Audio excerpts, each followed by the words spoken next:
하나님 아버지, 힘겨웠던 7월을 보내고 새로운 8월을 맞이하게 하심을 감사드립니다. 이제 곧 가을입니다. 이 무더운 여름도 이제 곧 지나갈 것입니다.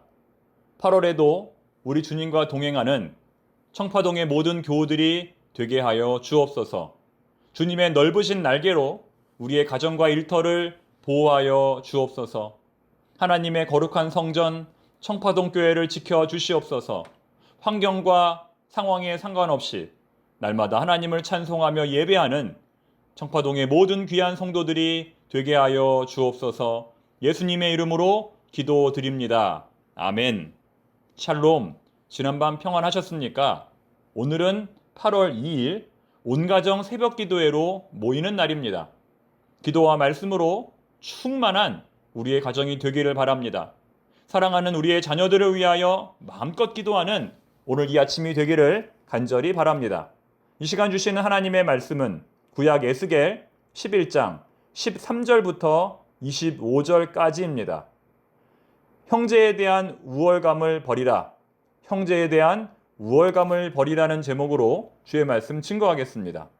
현재 이스라엘 백성들은 두 군데로 나뉘어서 살고 있습니다. 한쪽은 바벨론의 포로로 끌려와 노예 생활을 하고 있고 다른 한쪽은 고향 이스라엘에 남아 있습니다. 이들은 서로 어떤 관계를 유지하며 살아야 할까요?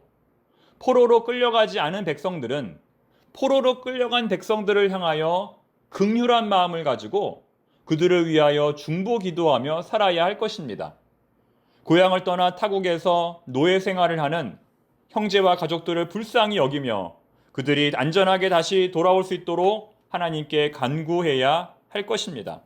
하지만 어제 본문에서도 우리가 살펴본 것처럼 고향에 남아 있었던 사람들은 바벨론의 포로로 끌려간 사람들을 하나님께 저주받은 죄인들이라고 생각했고 자기들보다 훨씬 열등한 사람들이라고 생각했습니다.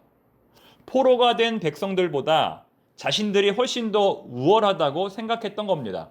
그래서 그들은 포로로 끌려간 사람들에 대하여 긍휼한 마음을 품지 않았고 오히려 그들이 남겨두고 간 땅을 차지하며 매우 기뻐했습니다. 에스겔 11장 3절을 보면 이런 말씀이 나옵니다. 그들의 말이 집을 건축할 때가 가깝지 아니한즉 이 성읍은 가마가 되고 우리는 고기가 된다 하나니. 무슨 의미일까요? 집을 건축할 때가 가깝지 않았다는 말은 포로로 끌려간 사람들의 빈집이 많아서 집을 새로 건축할 필요가 없다는 의미입니다.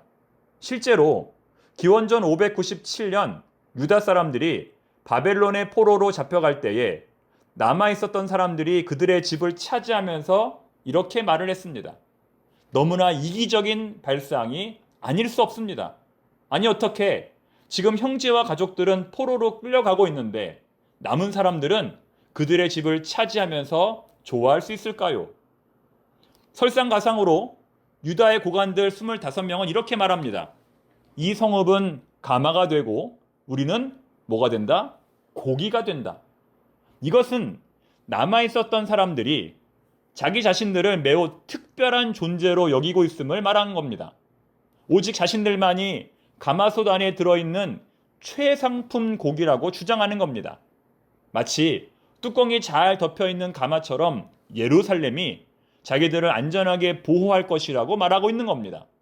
하지만 하나님께서는 이러한 주장에 반대하셨습니다. 이어지는 말씀 6절부터 10절의 말씀을 보시면 예루살렘은 결코 그들을 보호해주는 가마가 되지 않을 것이라고 하나님께서 말씀하십니다.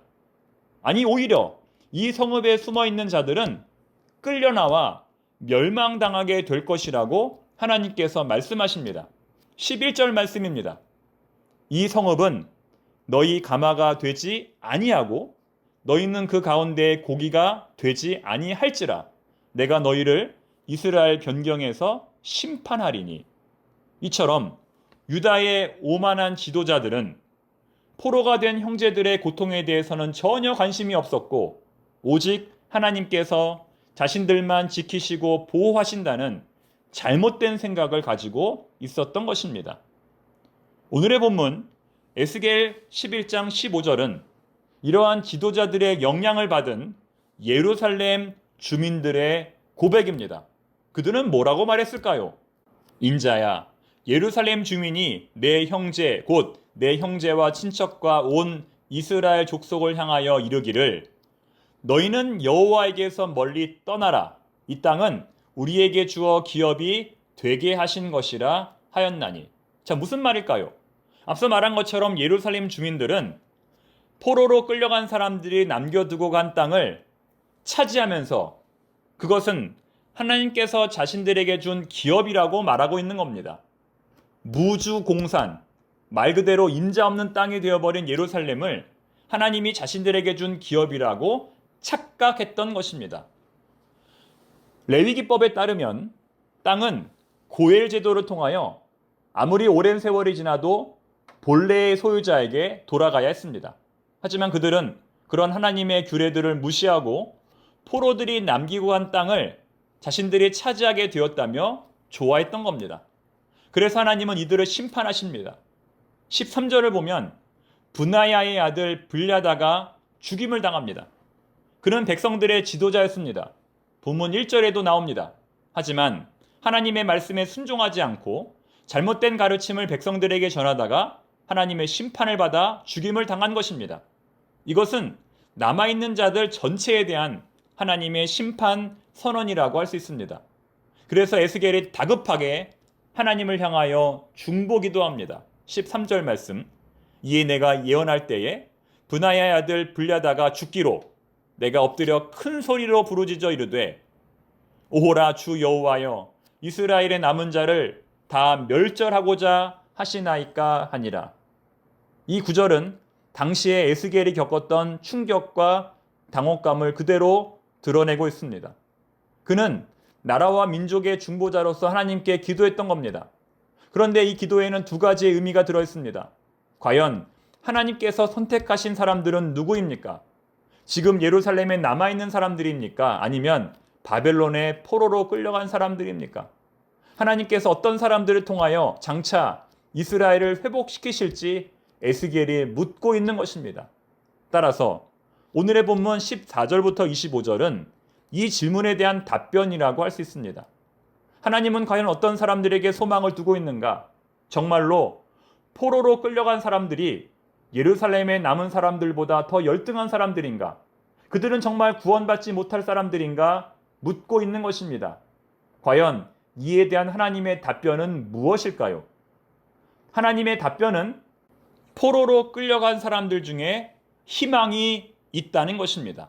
즉 하나님은 예루살렘에 남아있는 사람들이 아니라 지금 바벨론에 포로로 끌려간 사람들 가운데에 회개한 사람들을 통해 이스라엘을 회복시킬 것이라고 말씀하는 것입니다.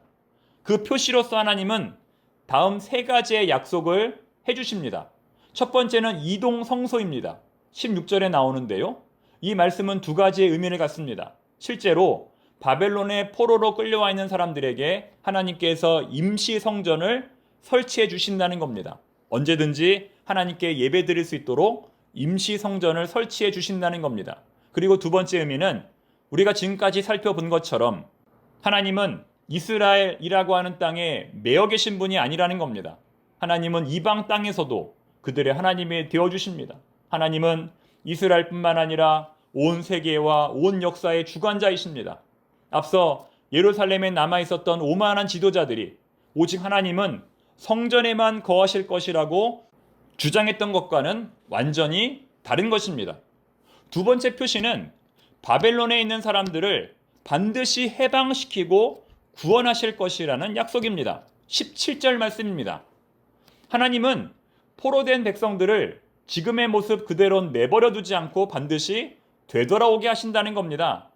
이것은 예루살렘에 대한 소유권이 현재 예루살렘에 거주하는 주민들에게 있는 것이 아니라 바벨론 포로들에게 있음을 말해주는 겁니다. 땅의 주인이 반드시 돌아올 것이니 거기에 대한 탐욕을 버리라는 것입니다. 세 번째 표시는 새로운 영, 돌같이 굳은 마음을 제거하고 변화시킬 하나님의 성령을 주실 것이라는 약속입니다. 19절과 20절이 나옵니다. 이것은 앞서 말한 두 가지 축복을 포함하는 가장 근본적인 축복이며 가장 근원적인 하나님의 약속입니다. 19절에 나오는 한 마음이라는 단어가 나오는데요. 이것은 하나님에 대한 절대적 충성과 헌신을 가리킵니다. 우상 숭배를 하지 않는 절대적 충성을 나타내는 것이죠. 이것의 반대말은 불충성, 불성실, 그리고 두 마음입니다. 두 마음을 품는다는 것은 하나님과 우상을 동시에 섬긴다는 것입니다. 세상과 교회의 양다리를 거친다는 것입니다. 겉과 속이 달라 거짓된 삶을 살아간다는 겁니다. 그렇기 때문에 성경은 우리에게 두 마음을 품지 말라고 권면하는 겁니다. 성령을 받은 사람의 가장 큰 특징은 오직 한 마음으로 하나님만 섬긴다는 것입니다. 사랑하는 교우 여러분, 지금 여러분들의 마음은 어떠하십니까? 한 마음입니까? 아니면 두 마음입니까? 오직 한 마음으로 하나님께만 충성하는 우리 모두가 되기를 바랍니다. 이제 말씀을 맺겠습니다. 오늘 말씀의 교훈은 과연 무엇일까요? 빌립보서 2장 3절과 4절의 말씀이 오늘의 교훈을 잘 드러내고 있습니다.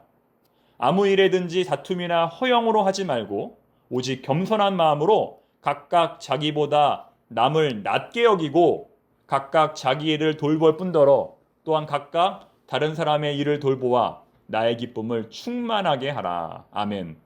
오늘 설교의 제목은 형제에 대한 우월감을 버리라는 것입니다. 우리는 은연중에 내가 다른 사람보다 더 높다는 우월감을 가집니다. 직분으로, 직업으로, 재산으로, 나이로, 고향으로, 학력으로, 외모로, 힘으로, 지혜로 등등 내가 조금이라도 다른 사람보다 더 높다는 우월감을 가지려고 합니다. 하지만 성도는 나보다 남을 낮게 여기는 사람입니다. 나보다 남을 높게 여기는 사람입니다. 서로에게 종노릇하며 서로에게 복종하는 사람들입니다. 그리스도를 경외함으로 피차 복종하라. 진심으로 상대방을 존경하고 존중하는 우리 모두가 되기를 바랍니다. 다른 사람을 함부로 무시하고 함부로 공격하고 함부로 대적하는 사람은 하나님께서 반드시 심판하실 겁니다. 너희 마음에서 일어나는 것을 내가 다 아노라. 에스겔 11장 5절 말씀입니다. 우리 하나님은 다 아십니다. 사랑하는 교우 여러분, 하나님의 말씀을 가지고 있다는 사실만으로 축복을 받는 것이 아닙니다. 거룩한 땅에 살고 있다고 축복을 받는 것도 아닙니다. 할례를 했다고 축복을 받는 것도 아닙니다. 하나님의 말씀을 자발적으로 순종하는 사람만이 축복을 받습니다. 성령 하나님께서는 우리가 자발적으로 하나님 말씀에 순종할 수 있도록 우리를 도와주십니다. 성령의 인도하심에 따라 8월 한 달도 항상 하나님의 말씀대로 살아가는 저와 우리 모두가 되기를 바랍니다. 기도하겠습니다. 하나님 아버지, 이 시간 간절히 기도합니다. 그리스도를 경외함으로 피차 복종하는 모든 교우들이 되게 하여 주옵소서. 자발적으로 하나님 말씀에 순종하는 모든 교우들이 되게 하여 주옵소서. 이 무더운 여름 한 달도 하나님께서 주시는 소망과 기쁨으로 날마다 천국의 삶이 되게 하여 주옵소서. 사랑하는 우리 자녀들의 앞길을 주께서 인도하여 주시옵소서. 예수님의 이름으로 기도드립니다. 아멘.